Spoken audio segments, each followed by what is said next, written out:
चलिए हम लोग आप लोग का इलेक्ट्रिसिटी का जो पार्ट बच गया है, क्या क्या है पार्ट में? Electricity, energy and power. हाँ, ICSE चैप्टर नंबर कितना है? 8। चैप्टर नंबर 8 8C, इसका बारे में हम लोग आज डिस्कशन करने वाले हैं। ठीक है, अब इसको याद करने से पहले आपको पूरा ओम्स लॉ याद होना चाहिए। ठीक है, ओम्स लॉ याद है? हाँ। याद।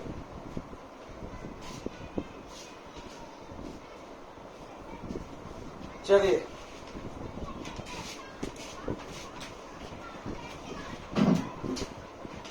इसको हम लोग समझते हैं ना। तो सबसे पहले आता है heating effect of electric circuit. अबे देखो वहां बैठो, बना रहा है हमारे जरा इसी का बुक से भरा रहे हैं, यही बना। Heating effect of electric circuit, ये आपका बुक में होगा, नहीं होगा बाद में होगा, देख लीजिए। देखिए क्या बात है, पहले समझिए कहानी। हीटिंग इफेक्ट आप कभी कभी महसूस किए होंगे कि आप देखते होंगे कि आपका चार्जर अगर चार्ज करते तो वो गर्म हो जाता है, कभी कभी वायर गर्म हो जाता है तार को छूने से, ये महसूस किए होंगे आप। तो वही है हीटिंग इफेक्ट। और ये हीटिंग इफेक्ट कब हो रहा है? जब सर्किट में करंट दौड़ रहा है, उस समय में ये हीटिंग इफेक्ट हो रहा है ना। तो उसको हम लोग समझेंगे, ध्यान दीजिएगा। अगर आपका सर्किट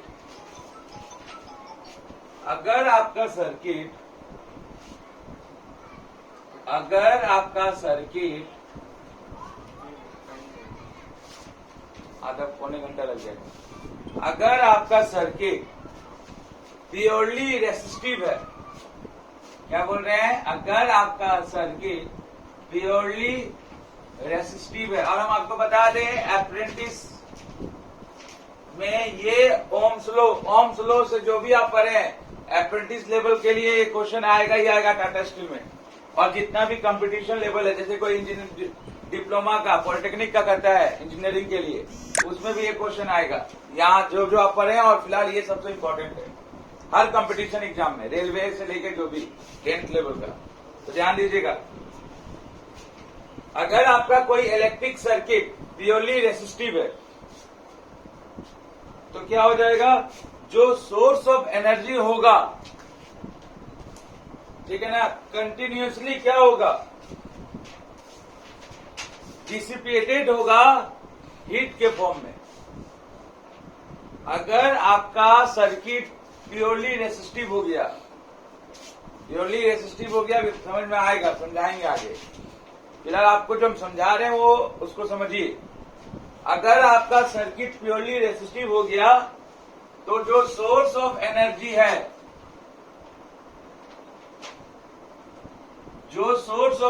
है, वो कंटिन्यूअसली क्या होगा? डिसिपेटेड होगा, कंटिन्यूअसली निकलेगा। किस फॉर्म में निकलेगा? हीट के फॉर्म में। ठीक है, और इसी को बोलते हैं heating effect of electric current. इसी को बोलते हैं heating effect of electric current. कहने का मतलब है कि अगर आपका सर्किट में रेसिस्टिविटी मतलब जो करंट के फ्लो को रोक रहा है सर्किट में, वो पूरा एक्टिवेट हो गया सर्किट में, तो अब वो करंट को आने नहीं दे रहा, परमिशन नहीं है करंट को आने नहीं दे रहा है। तो क्या होगा? उस समय जो भी आपका इलेक्ट्रिकल एनर्जी होगा, क्योंकि आप सर्किट में क्या दे रहे हैं? इलेक्ट्रिकल एनर्जी दे रहे हैं। तो जो आपका इलेक्ट्रिकल एनर्जी होगा वही मेरा सोर्स ऑफ एनर्जी है। और इलेक्ट्रिकल से क्या मिलेगा? भूत एनर्जी। क्या मिलेगा? इलेक्ट्रिकल से इलेक्ट्रिकल एनर्जी। तो आप सर्किट में इलेक्ट्रिक दे रहे हैं तो इलेक्ट्रिकल एनर्जी जो होगा अगर आपका पूरा सर्किट रेसिस्टिविटी हो गया, पूरा प्योरली रेसिस्टिव हो गया, मतलब करंट को अब जाने ही नहीं दे रहा है, ठीक है ना, यानी सर्किट में रेजिस्टेंस बढ़ गया ज्यादा, सर्किट में रेजिस्टेंस बढ़ गया है ज्यादा। जब सर्किट में रेजिस्टेंस बढ़ जाता है तो उस समय में जो आपका इलेक्ट्रिकल एनर्जी होगा वो हीट एनर्जी के फॉर्म में निकलेगा, ठीक है। अगर सर्किट में रेजिस्टेंस या रेसिस्टिविटी बढ़ जाएगा तो आपको जो इलेक्ट्रिकल एनर्जी है वो किस फॉर्म में निकलेगा, हीट एनर्जी के फॉर्म में निकलेगा, और इसी को बोलते हैं हीटिंग इफेक्ट ऑफ करेंट। इस पूरा को क्या बोलते हैं, heating effect of current, heating effect of current. ध्यान दीजिएगा, ध्यान दीजिएगा, ध्यान दीजिएगा, इधर है ना।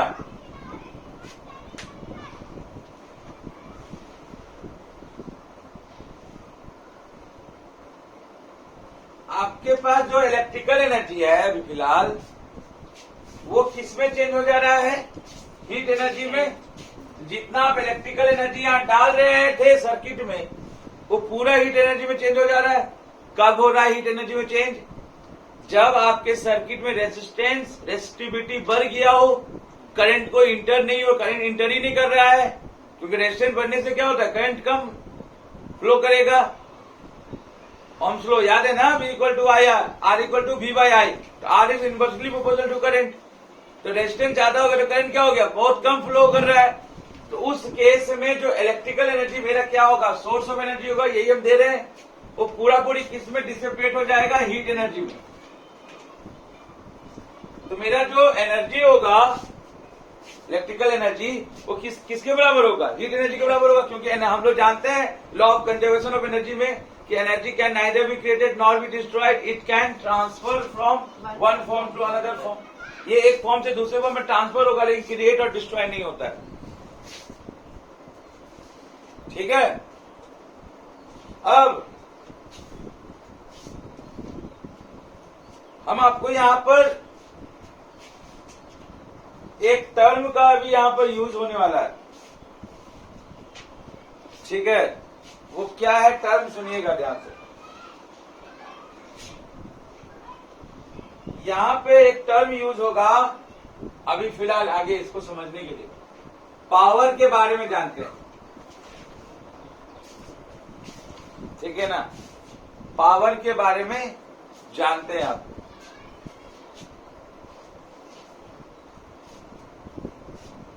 ठीक है, नहीं भी फिलहाल बाद में पावर पढ़ लेंगे, क्या दिक्कत, इसके बाद पावर पढ़ लेंगे, पावर इसके बाद पढ़ लेंगे। देखिए इधर, अब ध्यान दीजिएगा, आपको ये पता है कि जब आप सर्किट में कोई चार्ज को एक जगह से दूसरे जगह पे ले जाते हैं, ये आप देख चुके हैं मैप में, याद होगा, यहां पर इलेक्ट्रॉन आ जाता था, अब यहां से यहां भेज रहे हैं, यानी एक जगह से दूसरे जगह में भेज रहे हैं।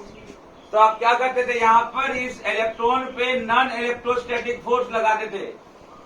कैसा फोर्स, नॉन इलेक्ट्रोस्टैटिक फोर्स, ठीक है, और लगाते थे जिससे क्या होता था, वो यहां से यहां जाता था। ये इलेक्ट्रॉन जाना नहीं चाहता था due to electrostatic force of attraction की वजह से। क्यों, क्योंकि यहाँ पर क्या था, पॉजिटिव चार्ज, ये गैल्वेनिक सेल का कहानी बता रहे हैं, और यहाँ पर क्या था, नेगेटिव चार्ज। तो इलेक्ट्रॉन के पास होता है नेगेटिव चार्ज, तो यहाँ पॉजिटिव है, due to force of attraction वो इलेक्ट्रॉन यहाँ इस कैथोड से जाना नहीं चाहता है, इसको एनोड बोलते हैं, इसको कैथोड, क्योंकि कैथोड पे होता है रिडक्शन और एनोड पे होता है ऑक्सीडेशन, ठीक है ना। तो यहाँ पे इलेक्ट्रॉन रिडक्शन होगा इसलिए पॉजिटिव चार्ज है, और यहाँ पे ऑक्सीडेशन होगा तो देखो वो अपना इलेक्ट्रॉन लूज किया इलेक्ट्रोड पे। अब होता क्या, क्योंकि ये गैल्वेनिक सेल है, बिल्कुल उल्टा होता है इलेक्ट्रोलाइटिक सेल में, ये आपको क्लास 12 में पढ़ना है। अगर कोई जो वीडियो देख भी रहा होगा तो उसको हम बता दे रहे हैं कि आप इलेक्ट्रोलाइटिक वाला कॉन्सेप्ट मत लगाइएगा, ये तो फिर समझ में नहीं आएगा। आपको क्लास 12 में पढ़ना है इलेक्ट्रोकेमिस्ट्री चैप्टर में, हम आपको पहले ही बता रहे हैं, आप ध्यान दीजिएगा। तो फोर्स दिए तो इलेक्ट्रॉन यहां पहुंच जाएगा। अब जैसे ही इलेक्ट्रॉन पहुंचेगा तभी आप यहां पे सर्किट क्या होगा, कंटिन्यूअस होगा। होगा ना, होगा ना। यही था ना ईएमएफ का कहानी, कि ईएमएफ चार्ज को अंदर भी भेजता है और साथ में चार्ज को बाहर भी भेजता है। तो ईएमएफ इज इक्वल टू क्या बताए थे, आउटसाइड प्लस इनसाइड। आउटसाइड किसके लिए, टर्मिनल वोल्टेज के लिए, और इनसाइड किसके लिए, वोल्टेज ड्रॉप के लिए। E is equal to VT, terminal voltage plus VD, ठीक है ना, ठीक है। और यहाँ पे E का फॉर्मूला क्या होता था, अगर हम ओम्स लॉ के हिसाब से लिखे तो I और R के रिस्पेक्ट में लिखे तो I, चूंकि ये अंदर भी भेज रहा है और बाहर भी भेज रहा है, बाहर का मतलब ये बाहर सर्किट में और अंदर मतलब दोनों इलेक्ट्रोड के बीच में, तो यहाँ पे क्या होता था R प्लस R, बाहर का रेजिस्टेंस R और अंदर का रेजिस्टेंस छोटा R। और यहाँ पे ये केवल बाहर बाहर घुमाता है, तो यहाँ पे क्या हो जाएगा I इंटू R, तुम्हारे लिए नहीं है ना। और पोटेंशियल डिफरेंस जो कि अंदर घुमाता है I इंटू छोटा R, ऐसा था। और इसी से हम लोग रिलेशन निकाले थे छोटा और बड़ा R का, क्या, E by V minus 1 into R। ये आईसीएसई बोर्ड को पढ़ना है, सीबीएसई को नहीं। ये पूरा कॉन्सेप्ट को इग्नोर करिए अगर सीबीएसई को देख रहा होगा तो। आईसीएसई बोर्ड खाली देखेगा, ठीक है, सीबीएसई क्लास 12 में देखेगा इसको, ठीक है।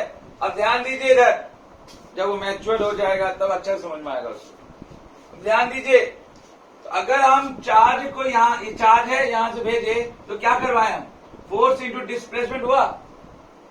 तो फोर्स इंटू डिस्प्लेसमेंट मतलब क्या हो गया, वर्क डन। वर्क डन क्या होता है, फोर्स इंटू डिस्प्लेसमेंट। और वर्क डन हम जानते हैं कि जितना आप एनर्जी सप्लाई करते हैं उसके बराबर होता है। ये हम लोग ICSE board work power energy में देख चुका होगा कि जो भी आप एनर्जी सप्लाई करते हैं उसके बराबर हो जाता है वर्क डन। तो हम इसको वर्क डन लिख सकते हैं कि नहीं लिख सकते, बताइए तो, लिख सकते हैं। अब चूंकि यहाँ पर क्या हो रहा है, हीटिंग इफेक्ट ऑफ करंट में, हीटिंग इफेक्ट क्यों आ रहा है, क्योंकि सर्किट पूरा पूरी क्या हो गया, प्योरली रेसिस्टिव हो गया।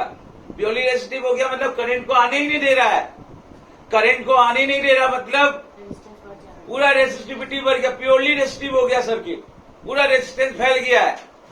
तो उस केस में इलेक्ट्रिकल एनर्जी किस में चेंज हो जाता है, इलेक्ट्रिकल एनर्जी हीट एनर्जी में कन्वर्ट हो जाता है, वो निकलने लगता है हीट की एनर्जी। इसीलिए आपको कभी कभी महसूस होता होगा तार, आपका चार्जर गर्म होना, इसका मतलब समझ लीजिए कि आपका सर्किट क्या हो गया, प्योरली रेजिस्टिव हो गया है, इस कारण से वो गर्म हो चुका है। तो उसमें उड़ने का डर, आप सुने भी होंगे ना, चार्जर फट गया, फोन फट गया, क्या ऐसा होता है, यही सर्किट पूरा पूरी प्योरली रेजिस्टिव हो जाता है, करंट को जाने नहीं देता है। तो क्या होता है, इलेक्ट्रिकल एनर्जी पूरा पूरी क्या होता है, 100% कंप्लीट ट्रांसफर कर लेता है हीट के फॉर्म में, और गर्म के कारण क्या होता है, फट जाता है। ठीक है, अब ध्यान दीजिएगा। अब तो वर्क डन का फॉर्मूला क्या पढ़े थे हम लोग, तो हम लोग वर्क डन का फॉर्मूला पढ़े थे कि क्यू चार्ज को ले जाने के लिए, ध्यान दीजिएगा यहाँ पर, क्यू चार्ज को ले जाने के लिए जो हम वर्क डन करें उसको बोलते थे पोटेंशियल डिफरेंस। क्यू चार्ज को एक जगह से दूसरे जगह ले जाने के लिए जो वर्क डन किए, ये वर्क डन है, ये भी वर्क डन है, उसको बोलते थे पोटेंशियल डिफरेंस। अब यहाँ पे पोटेंशियल डिफरेंस बिटवीन 2 पॉइंट भी बोल सकते हैं इसको, VA माइनस VB भी, VA माइनस VB भी बोलते थे, है ना। अब ध्यान दीजिएगा, अभी V भी बोलते हैं। तो V कब बोलते थे, जब इन्फिनाइट से हम कोई एक पॉइंट पे लेकर आते थे, तो दूसरा पॉइंट में 0 हो गया, तो एक ही पॉइंट बचा V है, इसलिए V बोलते थे। आपको ये नहीं जानना, आपको जानना है कि भैया V क्या होता है, वर्क डन बाय Q। अब यहां से वर्क डन का फॉर्मूला निकालेंगे तो कैसे होगा, V इंटू Q, होगा कि नहीं होगा, होगा, होगा। तो यानी वर्क डन का फॉर्मूला जो होगा वही यहाँ पर एनर्जी का फॉर्मूला होगा, इलेक्ट्रिकल एनर्जी का, वही हीटिंग इफेक्ट का फॉर्मूला होगा। तीनों का आपस में एक रिलेशन है, तभी ये दोनों बराबर है। तो यहाँ पर क्या हो गया, V इंटू Q, कोई दिक्कत। अच्छा, आप करंट का फॉर्मूला क्या पढ़े थे, करंट का, कि टी टाइम में पढ़े थे ना, क्या पढ़े थे, कितना आप चार्ज फ्लो कर रहे हैं, rate of flow of charge, T time में कितना चार्ज फ्लो कर रहे हैं, उसी को क्या बोलते थे, करंट। टी टाइम में 10 सेकेंड में 15 सेकेंड में आप कितना चार्ज फ्लो कर रहे हैं, वही क्या होता था, करंट के बराबर होता था। जब आप इसमें आप क्रॉस मल्टीप्लाई करते तो क्या होता था, Q equal to I T, information technology. Information technology याद रखने के लिए बोले थे कि चार्ज क्या देता है सर्किट में, इंफॉर्मेशन टेक्नोलॉजी देता है। ठीक है, जहां पे इंफॉर्मेशन क्या है, करंट, और टेक्नोलॉजी क्या है, टाइम है। अगर हम यही फॉर्मूला यहां लगा दें, यही आई टी लगा दें, तो VIT हो जाएगा। यानी अब सुनिए ध्यान से, फिर ट्रिक आ रहा है, वर्क डन या फिर इलेक्ट्रिकल एनर्जी या फिर हीटिंग इफेक्ट, ये तीनों सर्किट के लिए क्या है, वेरी इंपॉर्टेंट टर्म है। क्या है, वेरी इंपॉर्टेंट टर्म है। कौन कौन, हीटिंग इफेक्ट ऑफ करेंट और वर्क डन और इलेक्ट्रिक एनर्जी। इसके बिना काम नहीं होगा। आप अगर आप इलेक्ट्रिकल एनर्जी नहीं देंगे तो सर्किट फ्लो नहीं होगा। इसलिए बोल रहे हैं क्या है, very important term. Very important term में वेरी क्या है, पोटेंशियल डिफरेंस, आई क्या है, करंट, और टाइम टी क्या है, टाइम है। अब याद हो गया फॉर्मूला, याद किसी को नहीं करना है, बस समझना है लॉजिक से। ठीक है, अब सुनिएगा, ओम्स लॉ से आप क्या जानते हैं, V equal to IR, Indian railway, V equal to Indian railway. तो यहां पर अगर V का फॉर्मूला लगा दें इंडियन रेलवे, तो क्या हो जाएगा, IR इंटू IT हो जाएगा। अब देखो I इंटू I क्या हो जाएगा, I स्क्वायर RT। ठीक है ना। अगर आपको वेरी इंपॉर्टेंट टर्म याद है, उसके बाद आप ओम्स लॉ लगा देंगे, तो आपके सामने आ जाएगा हीटिंग इफेक्ट ऑफ करंट का फॉर्मूला। क्या, I square RT, I square RT आ जाएगा कि नहीं आ जाएगा। यानी इतना हीट, यहां देखिएगा, अगर हम आपसे पूछे कि कितना हीट प्रोड्यूस हुआ, तो आप बोलेंगे I स्क्वायर RT। पहले आप बोलेंगे VIT, वेरी इंपॉर्टेंट टर्म है जी आपका हीट प्रोड्यूस होना।